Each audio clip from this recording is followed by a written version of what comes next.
In the frozen heart of the suburban night. Alexander Thorne, billionaire, once untouchable, crashed to his knees in the snow. His Ferrari idled crookedly on the icy road, headlights cutting pale beams through swirling flakes, illuminating the blood on his shirt from the poison's slow burn. The world spun, skyscrapers a distant memory, betrayal fresh in his veins. He collapsed face first into the drift, expensive coat splaying like broken wings, breath fogged in ragged bursts, vision blurring. He clawed at the snow, whispering to no one, "Help, please." The cold suburban silence answered with wind and falling white. Then, headlights approached. A small Honda slowed. A door opened. Footsteps crunched closer. A woman's voice, soft but urgent. "Oh God, are you alive?" Quote. Fingers brushed his cheek, warm against the deathly chill. Alexander Thorne, the man who'd built empires and burned bridges, felt something crack inside him for the first time. Not the poison. Hope.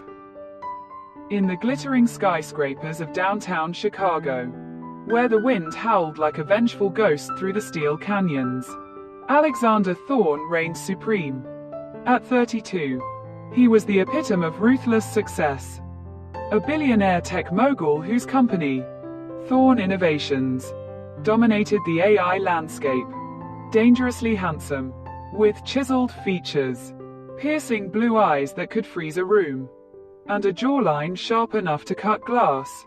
Alex was the kind of man who turned heads and shattered hearts without a second thought. But beneath the tailored suits and cold demeanor lay a fortress of isolation. Orphaned young, he'd built his empire from nothing, only to marry into a web of deceit with his late father's second wife, Victoria Thorne. Victoria was a viper in designer heels. A woman in her 50s with platinum hair and a smile that dripped honeyed poison. She'd slithered into the Thorne family after Alex's father died, claiming grief while eyeing the fortune. Alex had tolerated her for the sake of appearances. But lately, her manipulations had grown bolder. Whispers in boardrooms, forged documents, and now, a plot so insidious it threatened to unravel everything. It started with a headache that wouldn't quit. Alex dismissed it as stress from a grueling merger. But that evening, in his penthouse overlooking Lake Michigan, Victoria poured him a glass of scotch, his favorite single malt. "To new beginnings, darling," she purred, her eyes gleaming with something darker than affection. He sipped, the burn familiar, but soon his vision blurred. Nausea hit like a tidal wave. Poison. The realization struck as he stumbled to his phone, dialing his trusted advisor. "Victoria. She's trying to kill me," he gasped before collapsing. He awoke in a haze, the world spinning. Victoria hovered over him, feigning concern. But her phone call to a shady lawyer confirmed his fears. She was staging his accidental overdose to seize control of the company. With sheer willpower, Alex feigned unconsciousness, waiting for her to leave. When she did, he dragged himself to his car, keys clutched in trembling hands. He had to get away, expose her before it was too late. The drive out of the city was a blur, freeways giving way to the cold, desolate suburbs on the outskirts, where snow-dusted streets wound through forgotten neighborhoods. The poison coursed through his veins, weakening him. His Ferrari swerved on the icy road, and as he pulled into a quiet, dimly lit cul-de-sac, his body gave out. He stumbled from the car, collapsing into a snowbank, the world fading to black. "Help," he whispered to the empty night. But the cold suburban wind swallowed his plea. Earlier that week, in the gleaming halls of Thorne Innovations, Alex's rudeness had been on full display. Elena Ramirez, L to her friends, was a mid-20s beauty with cascading dark hair, warm hazel eyes, and a figure that spoke of quiet strength. She worked as a janitor on the night shift, scrubbing floors and emptying bins to support her dreams of becoming a nurse. Her life was simple, far from the opulence above, but she carried herself with grace. One evening, as Elle mopped the executive floor, Alex stormed out of a meeting, his temper flaring, papers scattered from her cart as he brushed past, not bothering to apologize. "Watch where you're going, janitor," he snapped, his voice laced with disdain. "This isn't a playground." Elle's cheeks burned, but she bit back her retort. "Sorry, sir," she murmured, picking up the mess. He didn't even glance back, his cold arrogance leaving a sting that lingered. Little did he know, fate had a way of turning tables. That fateful night, Elle was miles from the office, driving her beat-up Honda to visit her abuela, Maria, in the same cold suburban pocket where Alex now lay dying. Maria lived in a small wooden house, its weathered planks creaking against the winter gusts, a haven of warmth amid the chill. Elle had promised to bring groceries and check on her after a long shift. As she turned onto the street, her headlights caught a crumpled figure in the snow. A man, unconscious, his expensive coat dusted white. Heart pounding, she slammed on the brakes. "Oh my God," she gasped, rushing out. It was him, Alexander Thorne, the rude billionaire from work. But in that moment, he wasn't the tyrant. He was a man on the brink. Elle's hands shook as she checked his pulse. Faint, but there. The cold was killing him faster than whatever ailed him. "Abuela, help," she shouted, dragging him toward the house. Maria, a sturdy woman in her 70s with kind eyes and a no-nonsense spirit, flung open the door. Together, they hauled him inside, laying him on the worn couch by the fireplace. "Who is this, Major?" Maria asked, fetching blankets. "He's my boss," Elle replied, her voice trembling. "And he's in trouble." As the fire crackled to life, warming his frozen limbs, Alex stirred faintly, his handsome face pale and vulnerable. Elle wiped the snow from his brow, her touch gentle despite the past slight. Little did she know, this act of kindness would ignite a firestorm of betrayal, revenge, and forbidden love. The small wooden house smelled of cinnamon and old pine, a stark contrast to the sterile luxury Alex had known. Flames danced in the stone fireplace, casting flickering shadows across the faded floral wallpaper. Elle knelt beside the couch, pressing a cool cloth to Alexander Thorne's fevered forehead. His breathing was shallow, erratic. Whatever toxin coursed through him was fighting hard. Maria bustled in the tiny kitchen, boiling water for herbal tea she swore could draw out poisons. "Old family recipe," she muttered, stirring something green and pungent.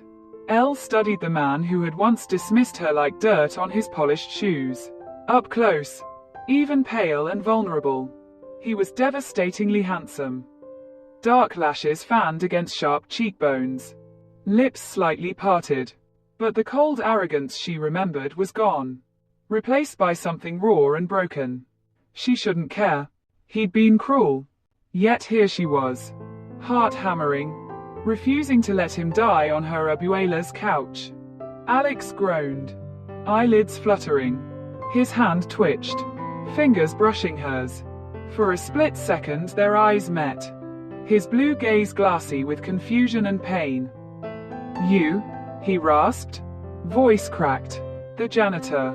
Elle stiffened. "Elle," she corrected quietly. "And you're welcome." He tried to sit up, winced, and fell back. "Victoria. She poisoned me. Need to get back evidence. My phone." Quote, "Shh. You're not going anywhere like this." Elle gently pushed him down. "You're burning up. We called no one yet. If she tried to kill you, she'll be watching hospitals. Police. We wait till you're stable." Maria appeared with a steaming mug. "Drink." "Mijo." Slowly. Alex stared at the two women, Strangers who had dragged a billionaire out of a snowbank instead of leaving him to freeze. Suspicion warred with gratitude in his chest, he sipped the bitter brew. Grimacing. It tasted like dirt and hope. "Why help me?" he asked hoarsely. "I was an asshole to you." Elle met his gaze steadily. "Because someone has to be. And because no one deserves to die alone in the snow. Not even rude billionaires." A ghost of a smile touched his lips. The first crack in his icy armor. It vanished quickly. Hours passed. Maria dozed in her rocking chair. Elle stayed awake, monitoring his pulse, forcing sips of water and broth. Around 3 a.m., his fever broke. Sweat soaked his shirt. She helped him out of the ruined coat and jacket, revealing a blood-stained dress shirt clinging to a sculpted torso marred by old scars. One long slash across his ribs. Knife fight? Car accident? She didn't ask. He caught her staring. "Old life," he murmured. "Before money." She looked away, cheeks warming. "You should rest." But he didn't. Instead, he watched her. Really watched her. For the first time. The way her dark hair fell over one shoulder as she tucked a blanket around him. The quiet strength in her hands. The kindness she offered without expecting anything. "You live here?" he asked softly. "With Abuela sometimes. She raised me after my parents died. This house, it's all we have." He swallowed. "And you clean my offices. To pay for nursing school," she said simply. "One day I'll help people. Like I'm trying to help you now." Silence stretched, heavy with unspoken things. Then Alex spoke, voice low. "Victoria has my company's access codes. If she thinks I'm dead, she'll move fast. Transfer assets. Silence witnesses. I need to get into my safe at the estate. There's proof. Emails. Recordings. But I can't go back looking like this. She'll finish the job." Elle's heart thudded. "Then we don't let her win." He studied her, something dangerous and hopeful flickering in his eyes. "You'd risk that? For me?" Quote, "For justice," she corrected, though her pulse betrayed her. "And maybe, because I don't like bullies." A tense beat passed. "Then we make a plan," he said. "But first, thank you, Elle." The way he said her name. Soft. Almost reverent. Sent warmth curling through her chest despite the winter chill seeping through the walls. Outside, snow fell harder, blanketing the quiet suburb in white silence. Inside, two unlikely allies began to weave a thread of trust that would soon tangle into something far more perilous and far more tender. Dawn crept through the frost-laced windows of Maria's small house, painting the room in pale gold. Alex had slept fitfully, dreams haunted by Victoria's cold smile and the sting of betrayal.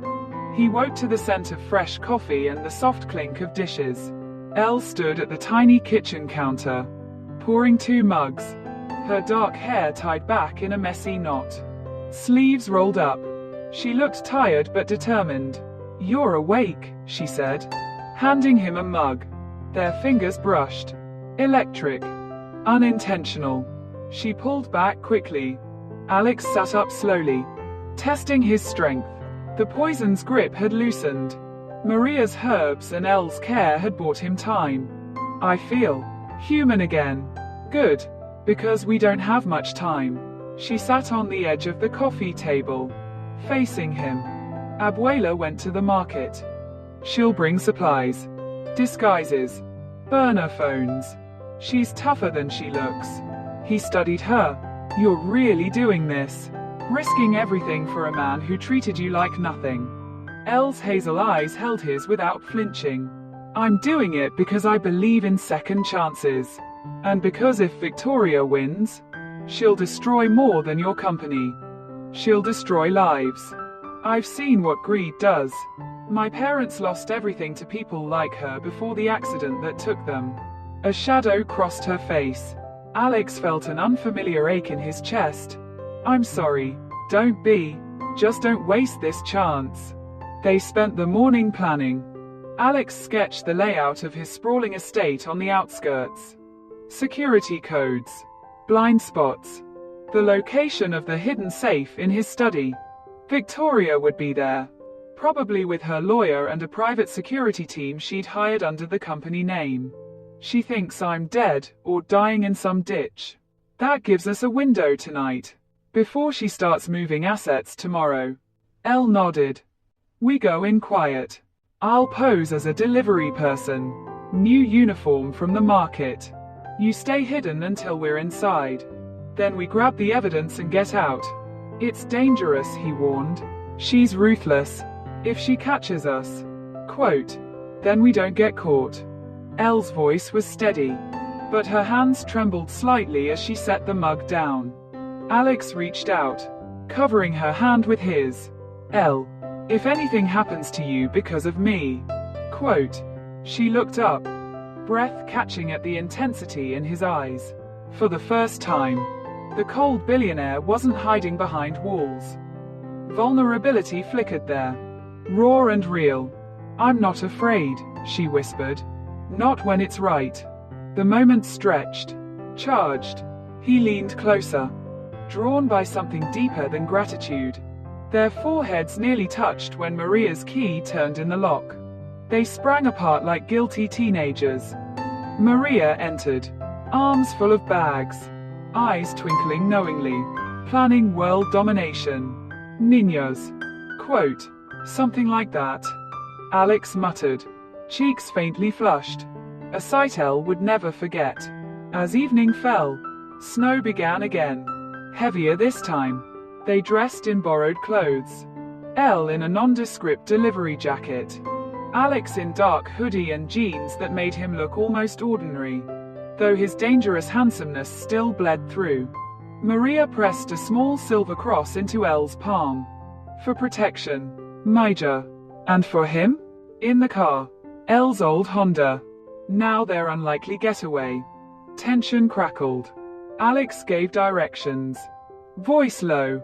When they reached the gated estate. Lights blazed from every window. Victoria was home. Celebrating her victory. Elle parked a block away. They slipped through the service entrance. Hearts pounding. Inside the mansion. Opulence mocked them. Marble floors. Crystal chandeliers. Voices echoed from the living room. Victoria laughing with her lawyer. They crept toward the study. But as they rounded the corner, footsteps approached. Alex pulled Elle into a shadowed alcove, pressing her against the wall to hide. Their bodies aligned, chest to chest, breath mingling. His hand cupped her cheek instinctively. Stay quiet, he breathed against her ear. She nodded, pulse racing not just from fear. His thumb brushed her skin, lingering in that suspended heartbeat. Amid danger, something shifted irrevocably. Then the footsteps passed. They exhaled together. The safe waited just ahead. But so did the first real test of their fragile alliance. And the spark neither could ignore any longer.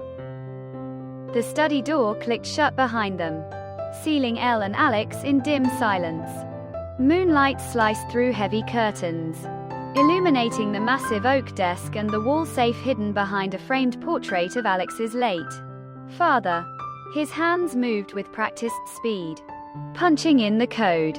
The safe beeped open. Inside, a USB drive, a stack of printed emails, and a small voice recorder. Irrefutable proof of Victoria's embezzlement and the attempted murder. Alex slipped everything into his pocket. Got it. Let's go. But as they turned, the hallway light flared. Victoria stood in the doorway, silk robe flowing like liquid night, a sleek pistol in her manicured hand. Her lawyer hovered behind her, eyes wide. Well, she drawled, voice dripping venom. The ghost returns. I should have made the dose stronger. Alex stepped in front of Elle instinctively. It's over, Victoria. I have everything. The board will see what you've done. She laughed, cold and sharp. The board will see a tragic accident. You? Overdosed in your car. And your little janitor friend. Collateral. No one will miss her. Elle's blood ran cold. But she didn't flinch. She gripped Alex's arm. You're not getting away with this. Victoria raised the gun. Watch me. In that frozen second, Alex lunged. He tackled Victoria. The pistol fired. A deafening crack. The bullet grazed his shoulder, tearing fabric and flesh. Pain exploded, but he wrestled the gun free, flinging it across the room. The lawyer bolted, shouting for security. Victoria clawed at Alex's face, nails drawing blood. You ungrateful bastard. Everything should have been mine. Quote. Elle darted forward, grabbing a heavy crystal decanter from the desk. She swung it hard, connecting with Victoria's temple. The woman crumpled, unconscious, breathing hard. Elle dropped the decanter. Alex. Quote. He staggered, blood soaking his hoodie. I'm fine. We have to move. They stumbled out the service entrance. Alarm blaring behind them. Snow whipped their faces as they ran to the Honda. Elle slid behind the wheel.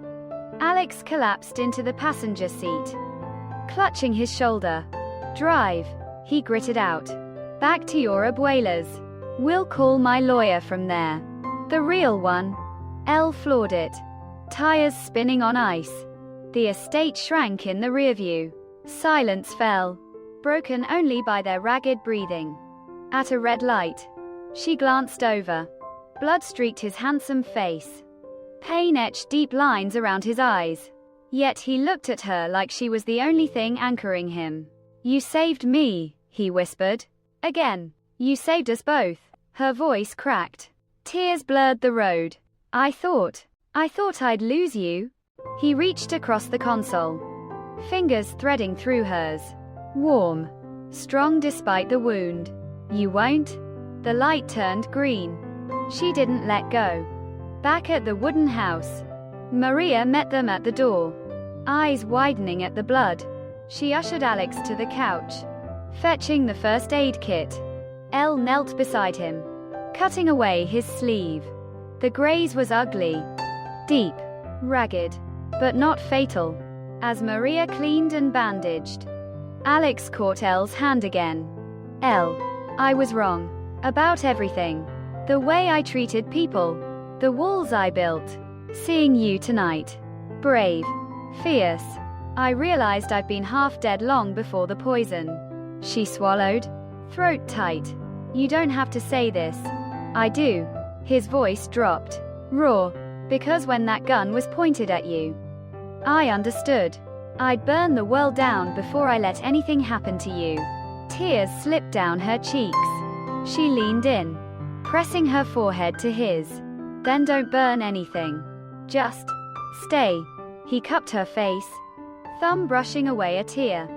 Their lips met, soft at first, tentative, then deeper, desperate, tasting of fear and relief and something blooming fierce and undeniable.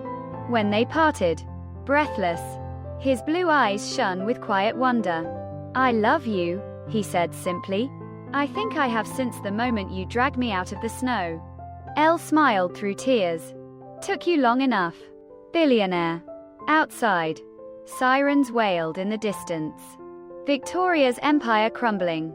But inside the small wooden house, two hearts beat as one, forged in danger, bound by something stronger than wealth or revenge. The sirens grew louder. Red and blue lights flashing through the thin curtains of Maria's wooden house. Alex tensed on the couch, bandage stark white against his shoulder. But Elle squeezed his hand. It's okay. They're here for her. Not us.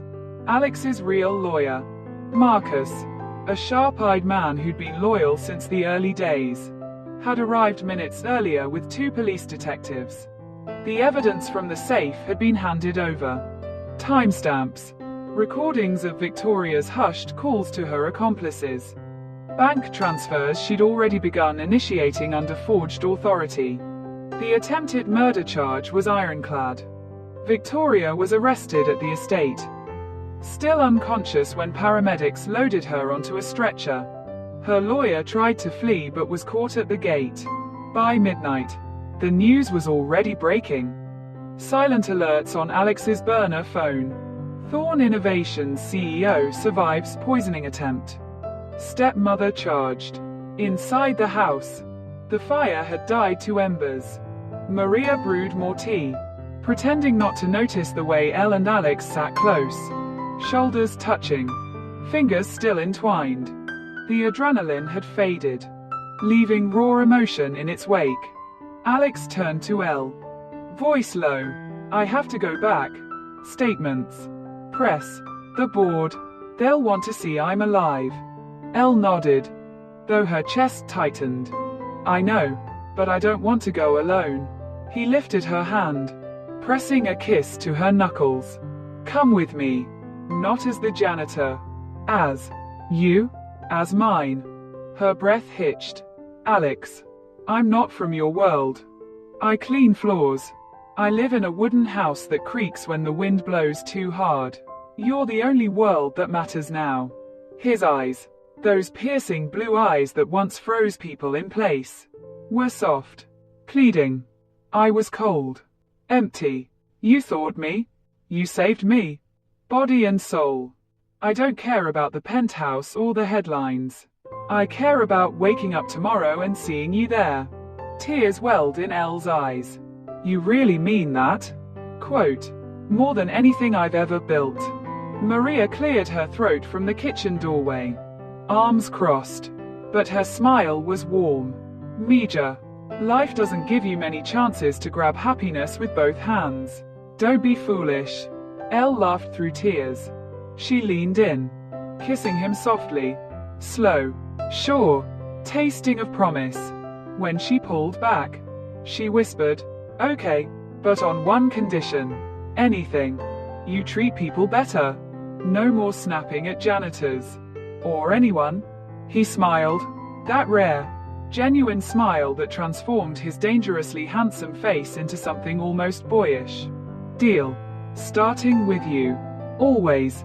The next morning, they drove back into the city together. Alex's Ferrari had been towed, so they took Elle's Honda. Small, rattling, but theirs. At Thorn Innovations, the boardroom fell silent when Alex walked in, bandaged but alive. Elle at his side holding his hand openly. Whispers rippled. He ignored them. I'm back, he said simply, and things are going to change. Later, in his office, the same office where he'd once barked at her, Alex pulled Elle close. Snow still fell outside the floor-to-ceiling windows, but the cold suburban night felt a lifetime ago. I love you, Elle Ramirez, he murmured against her hair. Not for saving me, for seeing me when no one else did. She smiled up at him, hazel eyes shining. I love you too, Alexander Thorn. Rude billionaire and all. They kissed, deep, unhurried, as the city glittered below, indifferent to the quiet miracle unfolding 30 floors up. Months later, the wooden house got a new coat of paint. Maria's rocking chair sat on a widened porch. Elle finished nursing school. Alex funded a scholarship in her parents' name. Victoria's trial dragged on, but justice moved forward. And every evening, when the world quieted, Alex would find Elle by the fire. Sometimes in the city penthouse, sometimes back in the suburbs, and pull her into his arms. No more cold walls, no more lonely empires. Just two people who'd found each other in the snow, and built something warmer than wealth could ever buy.